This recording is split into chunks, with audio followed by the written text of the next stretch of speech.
জানিয়ে দিব আজকের বাংলার আপডেট সংবাদ। শুরুতেই সংবাদ শিরোনাম। সবুজ সংকেত মিলতেই চূড়ান্ত সিদ্ধান্ত, ফিরছেন শেখ হাসিনা, থাকছে প্রতিবেদনে।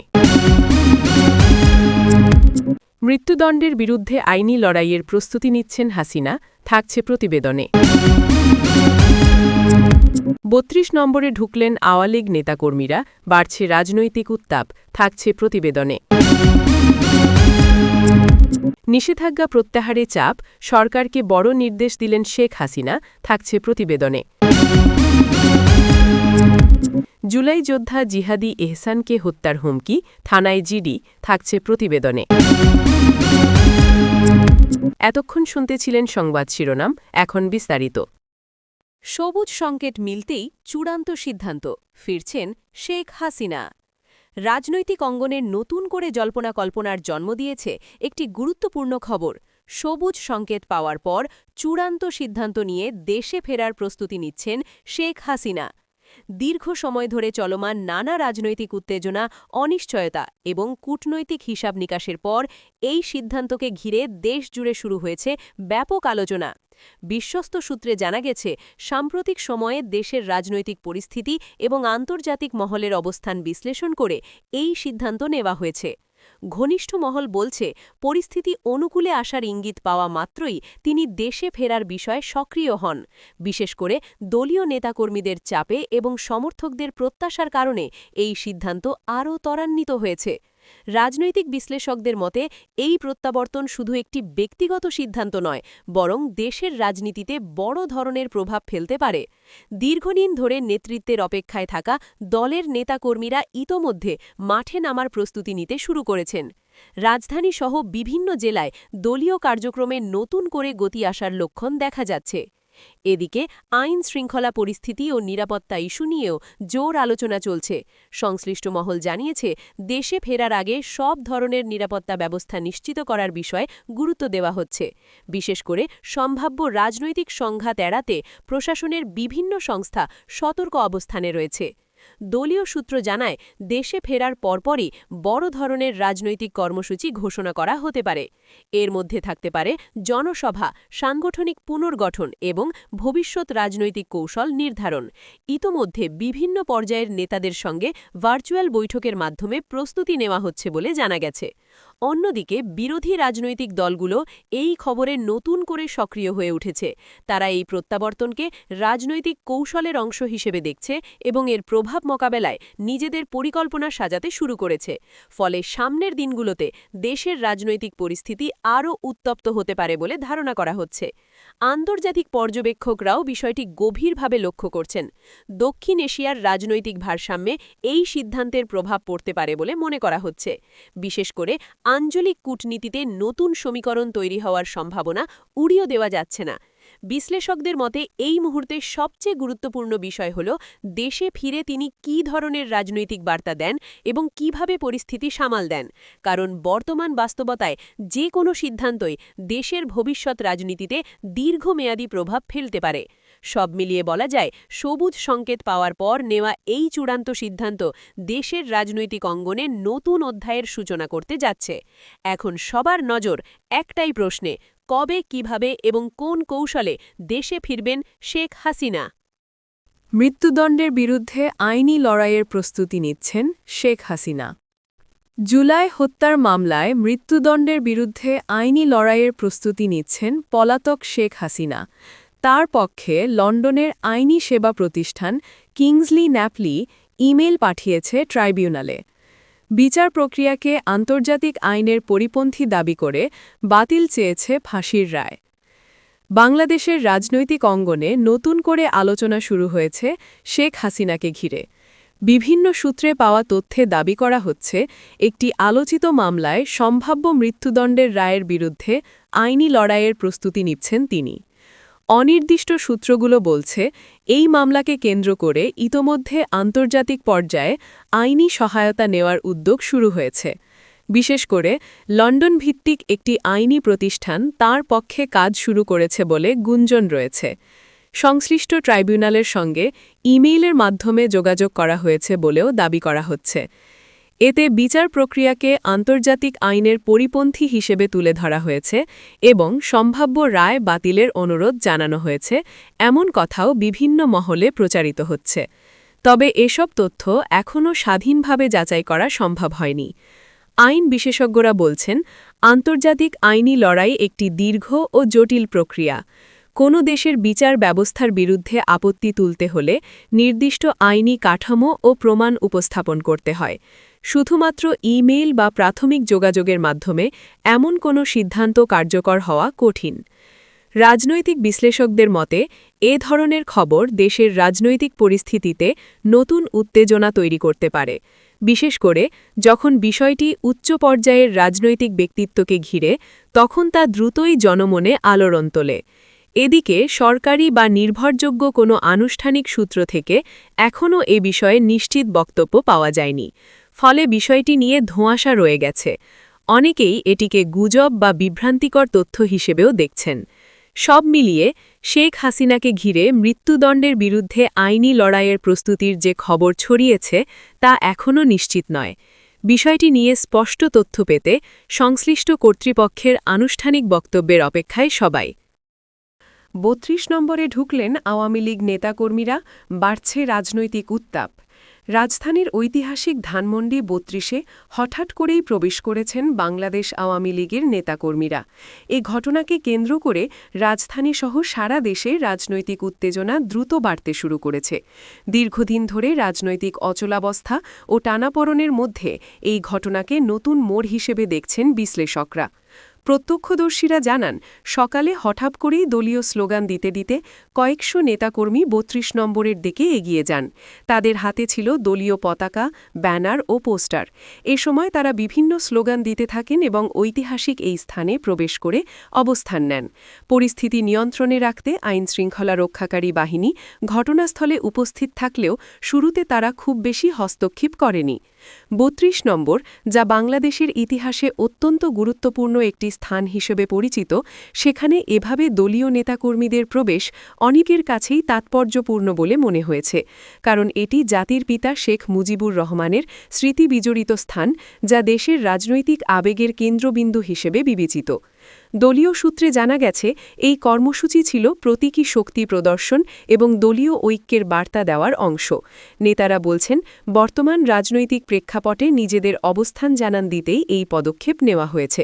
পাশাপাশি তারা দাবি করেছেন, এটি কোনো উস্কানিমূলক কর্মসূচি নয়, বরং শান্তিপূর্ণভাবে নিজেদের উপস্থিতি জানান দেওয়ার উদ্যোগ। তবে বিরোধী রাজনৈতিক দলগুলো এই ঘটনাকে ভিন্নভাবে দেখছে। তাদের মতে এটি একটি পরিকল্পিত শক্তি প্রদর্শন, যা রাজনৈতিক উত্তেজনা বাড়াতে পারে। তারা আশঙ্কা প্রকাশ করে বলছেন, এ ধরনের পদক্ষেপ ভবিষ্যতে সংঘাতের ঝুঁকি বাড়াতে পারে। ঘটনার পরপরই রাজধানীর বিভিন্ন গুরুত্বপূর্ণ এলাকায় নিরাপত্তা জোরদার করা হয়েছে। অতিরিক্ত পুলিশ মোতায়েন করা হয়েছে এবং আইনশৃঙ্খলা বাহিনী সতর্ক অবস্থানে রয়েছে। প্রশাসনের পক্ষ থেকে জানানো হয়েছে, পরিস্থিতি নিয়ন্ত্রণে রাখতে প্রয়োজনীয় সব ব্যবস্থা নেওয়া হয়েছে এবং কোনো ধরনের বিশৃঙ্খলা বরদাস্ত করা হবে না। রাজনৈতিক বিশ্লেষকরা বলছেন, এই ঘটনা আসলে দেশের বর্তমান রাজনৈতিক পরিস্থিতির একটি প্রতিফলন। দীর্ঘদিন ধরে চলমান উত্তেজনা, অবিশ্বাস এবং ক্ষমতার লড়াইয়ের মধ্যে এ ধরনের প্রতীকী পদক্ষেপ বড় ধরনের বার্তা বহন করে। বিশেষ করে একটি ঐতিহাসিক স্থানে এ ধরনের কর্মসূচি রাজনৈতিক আবেগকে আরও উস্কে দিতে পারে। এদিকে সামাজিক যোগাযোগ মাধ্যমেও বিষয়টি নিয়ে ব্যাপক আলোচনা শুরু হয়েছে। কেউ এটিকে দলীয় শক্তির বহিঃপ্রকাশ হিসেবে দেখছেন, আবার কেউ এটিকে অপ্রয়োজনীয় উত্তেজনা তৈরির চেষ্টা হিসেবে সমালোচনা করছেন। ফলে অনলাইনেও বিভক্ত প্রতিক্রিয়া লক্ষ্য করা যাচ্ছে। ঘটনার সঙ্গে জড়িত নেতাকর্মীদের অনেকেই বলেছেন, তারা শান্তিপূর্ণভাবে কর্মসূচি পালন করতে চেয়েছিলেন এবং কোনো ধরনের সহিংসতার সঙ্গে জড়িত নন। তাদের দাবি, তারা কেবল নিজেদের রাজনৈতিক অবস্থান স্পষ্ট করতে চেয়েছেন।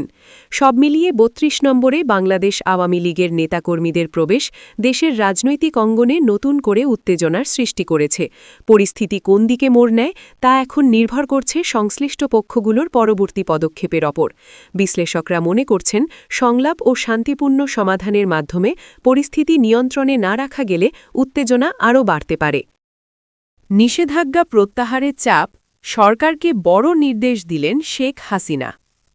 বাংলাদেশের রাজনৈতিক অঙ্গনে নতুন করে আলোচনার কেন্দ্রবিন্দুতে উঠে এসেছে নিষেধাজ্ঞা প্রত্যাহার প্রসঙ্গ। সাম্প্রতিক সময়ে বিভিন্ন মহলে জোরালোভাবে উচ্চারিত হচ্ছে নিষেধাজ্ঞা তুলে নেওয়ার বিষয়ে সরকারের ওপর চাপ বাড়ছে, আর এ নিয়ে গুরুত্বপূর্ণ নির্দেশনা দিয়েছেন শেখ হাসিনা। এমন খবরে রাজনৈতিক অঙ্গনে সৃষ্টি হয়েছে তীব্র প্রতিক্রিয়া ও কৌতূহল। দলীয় ও রাজনৈতিক সূত্রগুলো দাবি করছে, চলমান পরিস্থিতি বিশ্লেষণ করে তিনি সংশ্লিষ্ট মহলকে কৌশলগতভাবে এগোনোর নির্দেশ দিয়েছেন। বিশেষ করে দলীয় কার্যক্রমে আরোপিত বিভিন্ন সীমাবদ্ধতা ও নিষেধাজ্ঞা তুলে নেওয়ার লক্ষ্যে আইনি ও রাজনৈতিক দুই দিক থেকেই প্রস্তুতি জোরদার করতে বলা হয়েছে বলে জানা গেছে। যদিও এ বিষয়ে আনুষ্ঠানিক কোনো লিখিত নির্দেশ এখনও প্রকাশ্যে আসেনি।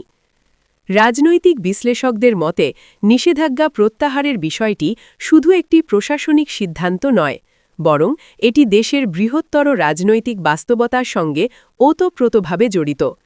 তারা মনে করছেন, যদি সত্যিই এ ধরনের নির্দেশনা দিয়ে থাকেন শেখ হাসিনা, তবে তা হতে পারে একটি বড় রাজনৈতিক কৌশলের অংশ, যার লক্ষ্য ভবিষ্যৎ রাজনৈতিক পরিস্থিতিকে প্রভাবিত করা।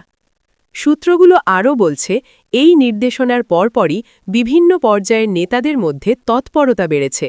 কেন্দ্রীয় পর্যায় থেকে শুরু করে তৃণমূল পর্যন্ত সংগঠনের নেতাকর্মীরা নতুন করে সক্রিয় হয়ে উঠছেন। অনেক জায়গায় অনানুষ্ঠানিক বৈঠক, মত বিনিময় সভা এবং সাংগঠনিক প্রস্তুতির খবর পাওয়া যাচ্ছে। এদিকে সরকারের ভেতরেও এ নিয়ে নানামুখী আলোচনা চলছে বলে জানা গেছে। সংশ্লিষ্ট দপ্তরগুলো সম্ভাব্য আইনি জটিলতা, জনমত এবং আন্তর্জাতিক প্রতিক্রিয়া সবকিছু বিবেচনায় নিয়ে পরিস্থিতি পর্যবেক্ষণ করছে। প্রশাসনের একটি অংশ মনে করছে, হঠাৎ করে কোনো সিদ্ধান্ত নেওয়া হলে তা রাজনৈতিক অস্থিরতা তৈরি করতে পারে। বিরোধী রাজনৈতিক দলগুলো এই বিষয়টিকে তীব্রভাবে সমালোচনা করছে। তাদের দাবি, নিষেধাজ্ঞা প্রত্যাহারের বিষয়ে চাপ সৃষ্টি করা হলে তা গণতান্ত্রিক প্রক্রিয়াকে প্রশ্নবিদ্ধ করতে পারে।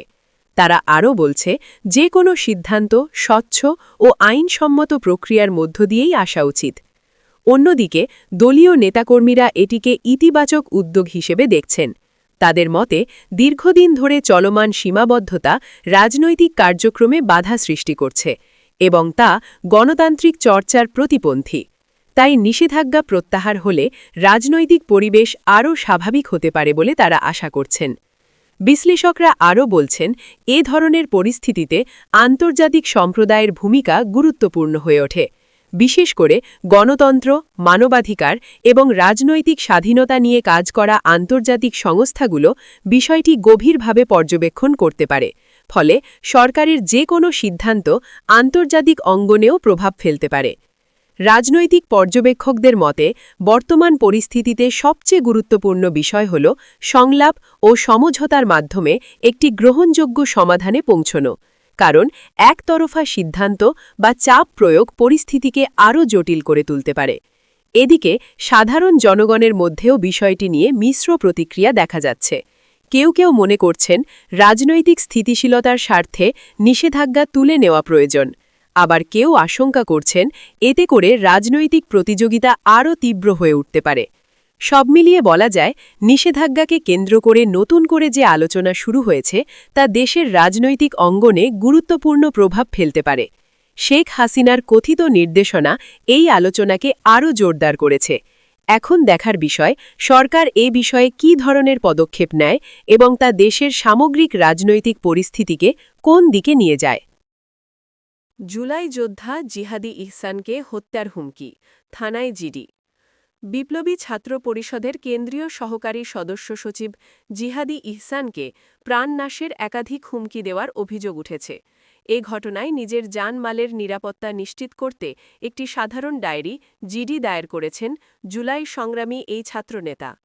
রাজধানীর পল্টন মডেল থানায় মঙ্গলবার ৩১ মার্চ দায়েরকৃত জিডির নম্বর 2022। জিডির বিষয়ে প্রয়োজনীয় আইনগত ব্যবস্থা গ্রহণ করতে পল্টন থানার এসআই শামীম হাসানকে দায়িত্ব দেওয়া হয়েছে।